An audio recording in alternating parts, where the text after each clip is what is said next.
ప్రియమైన స్నేహితులారా, యేసుక్రీస్తు వారి మన నామంలో మీకు శుభములు వందనాలు తెలియజేస్తా ఉన్నాను. 121వ కీర్తన మొదటి వచనము 2వ వచనాన్ని చదువుతున్నాను, గమనించండి. కొండల తట్టు నా కన్నులెత్తుతున్నాను, నాకు సహాయము ఎక్కడి నుండి వచ్చును? యెహోవా వలననే నాకు సహాయము కలుగును.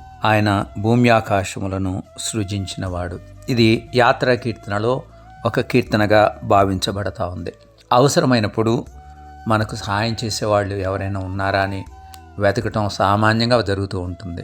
కొంత ధనము అవసరమైనప్పుడు, లేక ఎవరి రికమెండేషన్ అయినా మనకు అవసరం ఉన్నప్పుడు, మన గురించి మన తరపున వకాల్తా పుచ్చుకునే వాళ్ళు ఎవరైనా ఉంటారా అని వెతకటం అనేటువంటిది సామాన్యంగా జరుగుతుంది.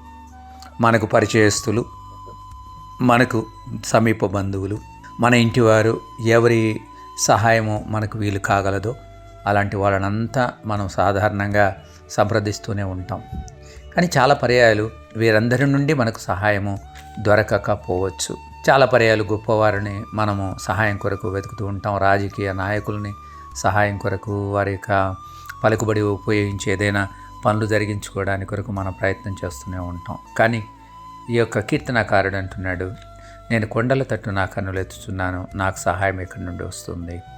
అంటే ఈ గొప్పవాళ్ళ కొరకు, లేకపోతే సహాయం చేయగలిగినటువంటి సామర్థ్యం ఉన్న వాళ్ళ వైపు చాలా పర్యాలు చూడడానికి అవకాశం ఉంటుంది. కానీ అలాంటి వాళ్ళు మనకు సహాయం చేయగలరా అంటే చాలా పర్యాలు చేయలేకపోవచ్చు కూడా. 118వ కీర్తనలో 8వ వచనము 9వ వచనంలో వ్రాయబడిన మాటని ఈ సందర్భంలో గుర్తు చేసుకుందాం.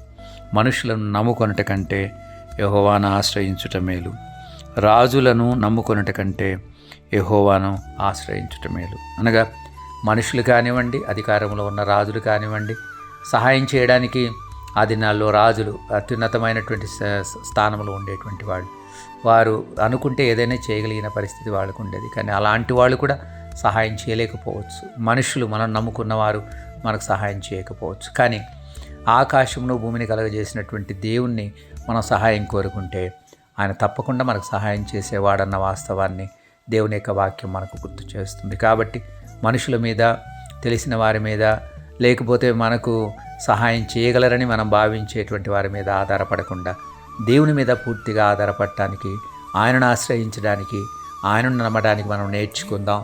తద్వారా దేవుని నుండి వచ్చేటువంటి సహాయాన్ని మనము సంపూర్ణంగా పొందగలిగినటువంటి అవకాశం మనకు ఉంటుంది.